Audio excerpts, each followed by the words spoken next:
आज के इस वीडियो में मैं बात करने वाला हूं यादव और आर्यों की शत्रुता पर। क्या इंद्र के द्वारा श्री कृष्ण की हत्या की गई थी? क्योंकि ऋग्वेद के प्रथम मंडल के सूक्त संख्या 101 के श्लोक 1 में इंद्र के द्वारा श्री कृष्ण की गर्भवती पत्नी की हत्या इंद्र के द्वारा की गई थी, ऐसा उल्लेख है। और ऋग्वेद के प्रथम मंडल के ही सूक्त 130 के 8वें श्लोक में इंद्र के द्वारा श्री कृष्ण की हत्या का उल्लेख है। इस तथ्य में कितनी सच्चाई है, इस विषय पर विस्तार से चर्चा करने वाला हूं इस वीडियो में। ये है वो बुक जिसमें इस तथ्य की चर्चा की गई है। इसका नाम है प्राचीन भारत के शासक नाग, उनकी उत्पत्ति और इतिहास। अगर आप लोग इस बुक को पढ़ना चाहते हैं तो इसकी लिंक वीडियो के डिस्क्रिप्शन बॉक्स, कमेंट बॉक्स और टेलीग्राम चैनल पर आपको मिल जाएगी, तो वहां से मंगवा के इसे आप पढ़ सकते हो। तो आइए वीडियो की शुरुआत करते हैं। तो वीडियो की शुरुआत करते हैं यहां से। पेज नंबर है 210। आर्य और यादवों की शत्रुता ऋग्वैदिक प्रमाण, यहां से बात करते हैं। कुछ विद्वान यादवों को आर्यों की एक पूर्व शाखा मानते हैं, जिन्हें ऋग्वेद आदि संस्कृत ग्रंथों में असुर कहा है, जिनके साथ आर्यों का भारी संघर्ष हुआ। यहाँ पर आपको ध्यान रखना है, यादवों को ऋग्वेद में क्या कहा गया है? असुर कहा गया है। अभी आपको मैं प्रमाण भी दिखाऊंगा। हालांकि ये किताब है, इसमें भी यही लिखा हुआ है। ये बात आपको यहाँ पे समझनी है। यहाँ पे आर्य लिखा हुआ है। देखिए, आर्य तो कई प्रकार के हैं। बौद्धों ने भी स्वयं को आर्य कहा है, जैनों ने भी कहा है, पारसियों ने भी कहा है। सम्राट अशोक के बाद हमारे यहाँ जो ग्रीक राजा आए, उन्होंने भी स्वयं को आर्य ही कहा है। ये आपको यहाँ पे ध्यान रखना है। लेखक ने स्पष्ट नहीं किया है, लेकिन ये बात मैं आपको बता रहा हूं। और ग्रीक लोग ही अपने आप को श्रेष्ठ कहते थे, क्योंकि ग्रीक गोरे थे और हमारे यहाँ के लोग थे काले। काले और गोरे में जब भी संघर्ष होता है किसी भी प्रकार का, तो गोरा आदमी अपने आप को श्रेष्ठ ही बताता है। आगे लिखा है, मगर हम नीचे प्रमाणित करते हैं कि यादव सभ्यता भाषा, विचार और जातीय विचार से आर्यों से बिल्कुल भिन्न थी, यानी बिल्कुल अलग थी। उनका आर्यों से कोई संबंध नहीं था।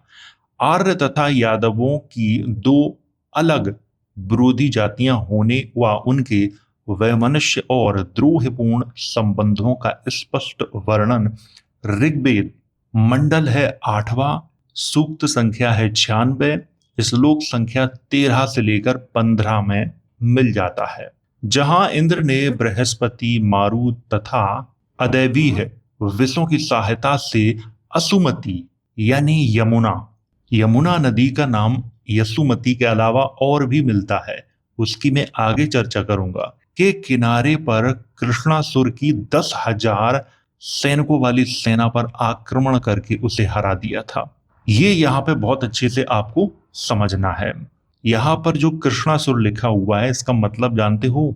इसका मतलब है कृष्ण असुर थे, ऐसा ऋग्वेद वाले लिख रहे हैं। परिणाम स्वरूप वह है यमुना की खारों में छुपता फिरा। कौन? कृष्ण। जहां इंद्र ने उसे देख लिया और मरुदगण को उससे संग्राम कर मार देने को कहा। यहां तक कि ऋग्वेद मंडल 1, सूक्त संख्या 100 और श्लोक 1, कृष्णासुर की पत्नी के गर्भ का वध कर दिया गया। कृष्ण और इंद्र की शत्रुता पुराणों में भी उभरकर सम्मुख आती है। जबकि इंद्र ने कृष्ण से शत्रुता के कारण ब्रज में घनघोर वर्षा की, कृष्ण ने गोवर्धन पर्वत की सहायता से बंधु बांधवों की रक्षा की। ये बात बिल्कुल सही है। इस पर मैंने एक वीडियो भी बनाया था। तब काफी लोगों ने ये कहा था कि ये यहाँ पर जो कृष्ण है वो कोई और है, वो असुर है, ये कहा था। आज हम जिन कृष्ण को जानते हैं, यहाँ पर उन्हीं की बात की जा रही है, किसी अलग व्यक्ति की बात नहीं की जा रही है। क्योंकि जब हम श्री कृष्ण के बारे में पढ़ते हैं तब वहां पर भी इंद्र से उनकी शत्रुता चलती है। गोवर्धन जो पर्वत है उन्होंने क्यों उठाया था? और उन्होंने इंद्र की पूजा ना करने को भी कहा था। उन्हीं की यहाँ पे बात चल रही है, किसी और की बात नहीं चल रही है। आगे यहाँ पे बात करते हैं, तब आपको कुछ चीजें समझ में आएंगी। ऋग्वैदिक में दिए गए अनन्य वर्णनों के अनुसार यादव आदि लोग असंस्कृत भाषी अनार्य लोग थे, तथा वाद में प्राप्त प्रमाणों के अनुसार उनकी भाषा सौरसेनी थी, जिसे पुराणों में मलेच्छ या नागर भाषा कहा है। सौरसेनी को मलेच्छ कहा गया है या नागर भाषा कहा गया है, यानी मलेच्छों की ये भाषा है। असंस्कृत लोग हैं, ये संस्कृत नहीं जानते हैं, ऐसा यहां पे लिखा गया है। आगे लिखा है आर सेफर ऋग्वैदिक प्रमाणों के आधार पर लिखते हैं, ये लोग यदु, तुर्बस, अनु, पुरु, द्रुमुहु संस्कृत भाषा बोलने वाले आर्य ना थे। यानी ये लोग संस्कृत बोलने वाले आर्य नहीं थे। आर्य तो ये लोग भी थे, इसीलिए मैंने कहा है कि बौद्ध भी अपने आप को आर्य कहते हैं, जैन भी कहते हैं और पारसी भी कहते हैं। तो हमें ये बात यहाँ पे समझनी पड़ेगी कौन से आर्यों से उनकी दुश्मनी थी। लेकिन ये बात किताब लिखने वाले ने स्पष्ट तौर से बताई नहीं है। ऋग्वेद के अनुसार 10 राज्य युद्ध में अनु, द्रुमुहु, यदु, तुर्बस और पुरु ने आर्यों पर परुष्णी यानी रावी नदी के किनारे आक्रमण किया था। अतः ये आर्यों की विरोधी आदिवासी जनजातियां थीं। जब हम ऋग्वेद का अध्ययन करते हैं तब इनके नामों का उल्लेख किया जाता है। ऋग्वेद में अनु का अर्थ अनार्य, द्रुमु की उत्पत्ति दुह से हुई जिसका अर्थ विरोधी है, तुर्बस की उत्पत्ति तुर्ब से हुई जिसका अर्थ हराना या जीतना है। यादव शब्द की उत्पत्ति खोजी नहीं जा सकती और हमारा अनुमान है कि यह एक देसी नाम था। महाभारत आदि पर्व स्पष्ट सूचित करता है कि तुर्बसों की संतान यवन और अनु लोगों की संतान मलेच्छ हैं। यहां पर बार बार यवनों का जिक्र आ रहा है। यहां से कई जो चीजें हैं वो स्पष्ट रूप से उजागर होती हैं, पर हम ध्यान नहीं देते हैं। ऋग्वेद में पुरुओं के मृदर्वाक होने के वर्णन से इस बात की पुष्टि होती है कि उनकी भाषा वैदिक नॉर्डिक आर्यों से भिन्न थी। इस प्रकार वे एक अनार्य जनजाति थी। ये पांचों जनजातियां सिंधु नदी के पश्चिमी क्षेत्र में निवास करती थीं। प्राचीन काल में सिंधु नदी इस क्षेत्र को 2 भाषाई भागों में विभाजित करती थी। पश्चिम में ईरानी, पूर्व में दर्द। चट्टोपाध्याय भाषाई प्रमाणों के आधार पर इस विचार की पुष्टि करते हुए लिखते हैं, आधुनिक दार्दिक भाषाओं के क्षेत्र में दर्दिस्तान के पूर्व से पश्चिम तक गिलगित, कश्मीर, सिंध, स्वात, कोहिस्तान, चित्राल तथा काफिरिस्तान सम्मिलित हैं। ये कहाँ की बात हो रही है? आज का जो अफगानिस्तान है, पाकिस्तान है, उसकी बात हो रही है। भाषा विज्ञान भी हमें बताता है कि ये भाषाएं पूर्व काल में लगभग सारे पंजाब में बोली जाती थीं। ऊपर के भाषाई तथा 10 राजाओं के युद्ध के परिणामों के आधार पर हम इस परिणाम पर पहुंचते हैं कि हड़प्पाई लोग, जैसा कि पहले विश्वास किया जाता था, आर्यों के दबाव के कारण परिदृश्य से गायब नहीं हो गए थे। ऐसा लगता है हड़प्पाई तथा यादव ऋग्वैदिक काल में शांति तथा युद्ध काल में एकत्रित ही रहते थे, यानी दोनों ही संयुक्त रूप से आर्यों के शत्रु थे और आपस में उनका गहन संबंध था। और इसकी जो पुष्टि है डॉक्टर जानी के विचारों से होती है। यहाँ पर लेखक का जो कहना है वो ये है कि जो हड़प्पाई लोग थे, जो द्रविड़ लोग थे और यादव लोग थे, वो ऋग्वैदिक काल में एक साथ ही रहा करते थे। उनका आपस में संबंध भी था। जितना मैंने यहाँ पर हाईलाइट किया है इस पर आप अच्छे से ध्यान दें, क्योंकि मैं इसी को पढ़ने वाला हूँ। ऋग्वेद में यदु तथा तुर्बसों को दास कहा गया है। यदुओं को भी दास कहा गया है और तुर्बसों को भी दास कहा गया है। उनका खास तौर पर संबंध परसु, परसवा या परथवा से बताया है। दास शब्द इंगित करता है कि उनकी सामाजिक स्थिति मूल आदिवासियों के समान थी। इस प्रकार ऋग्वेद के यदु ही पुराणों तथा बाद के इतिहास के यादव हैं। तो इतना आपने समझ लिया। अब मैं आपको ऋग्वेद में दिखाता हूं कि इनके बारे में क्या लिखा है, क्योंकि लेखक ने भी ऋग्वेद का ही उदाहरण यहां पे दिया है।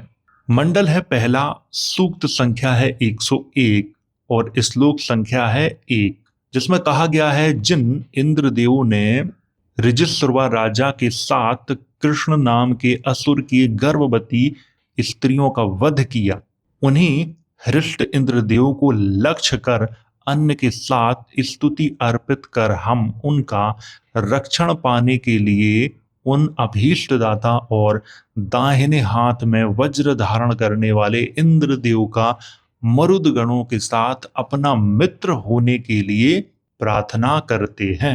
ऐसा कौन कह रहा है? ये ऋग्वेद के लोग कह रहे हैं, जो ऋग्वेद को मानते हैं वो लोग कह रहे हैं। यहां पर उनकी गर्भवती पत्नी के वध की बात की गई है। प्रथम मंडल के सूक्त 130, यहां पर 101 लिखा है, ये टाइपिंग में मिस्टेक है, आपको यहां पे ये ध्यान रखना है। श्लोक संख्या है 8, इसमें लिखा है युद्ध में इंद्रदेव आर्य यजमान की रक्षा करते हैं, असंख्य बार रक्षा करने वाले ये समस्त युद्धों में उसकी रक्षा करते हैं। ये मनुष्यों के लिए व्रत शून्य व्यक्तियों पर शासन करते हैं। उन्होंने कृष्ण नामक असुर की काली त्वचा उखाड़कर उसका वध किया और उसे जला डाला। इतना ही नहीं, उन्होंने समस्त हिंसकों को जला डाला और समस्त निष्ठुर व्यक्तियों को भस्मीभूत कर दिया। ऐसा ऋग्वेद में लिखा है। अब आप लोग यहां पर यह मत समझना कि जो यहां कृष्ण की बात की जा रही है ये दूसरे कृष्ण हैं, बल्कि वही कृष्ण हैं जिन्हें हम जानते हैं, जिन्हें हम पूजते हैं, जिन्हें हम मानते हैं। उन्हें असुर क्यों कहा गया?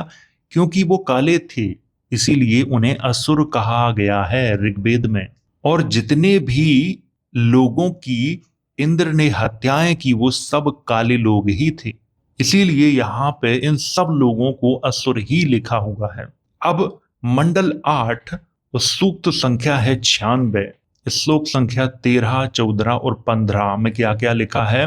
अंशुमती नदी के किनारे यानी यमुना नदी के किनारे विराजमान अपने 10,000 सैनिकों के साथ आक्रमण करने वाले कृष्णासुर पर प्रत्याक्रमण करके, प्रत्याक्रमण का मतलब है जवाबी हमला करके इंद्रदेव ने उसकी सेना को पराजित कर दिया, ऐसा लिखा हुआ है।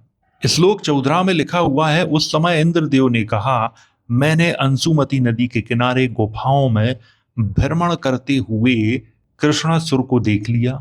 हे बलशाली मरुतो, मैं आपकी सहायता की कामना करता हूं, आप युद्ध में उसका संहार करें, ऐसा इंद्रदेव कह रहे हैं। श्लोक 15 में कहा गया है अंशुमती नदी के किनारे कृष्णासुर तेजस्वी होकर रहता है। इंद्रदेव ने बृहस्पति देव की सहायता से सभी ओर से आक्रमण के लिए बढ़ती हुई सेनाओं को पराजित कर दिया। यहां पर बृहस्पति देव भी इंद्रदेव की सहायता कर रहे हैं, ऐसा ऋग्वेद में लिखा है, आप स्वयं पढ़ सकते हो। और यहां पर मैं फिर से ये बात दोहरा रहा हूं कि जिन लोगों को ये बात लगती है कि यहां पर किसी और कृष्ण की बात की जा रही है, तो आप गलत हैं। अभी मैंने आपको बताया था कृष्ण को उन्होंने असुर इसलिए कहा क्योंकि वो काले थे, इसीलिए कहा। बौद्धों को, जैनों को असुर क्यों कहा? इसीलिए कहा गया है क्योंकि ये लोग काले थे। और असुर इन्हें किसने कहा? जो लोग गोरे थे उन्होंने कहा। मैं अभी के समय की बात नहीं कर रहा हूं, मैं प्राचीन समय की बात कर रहा हूं।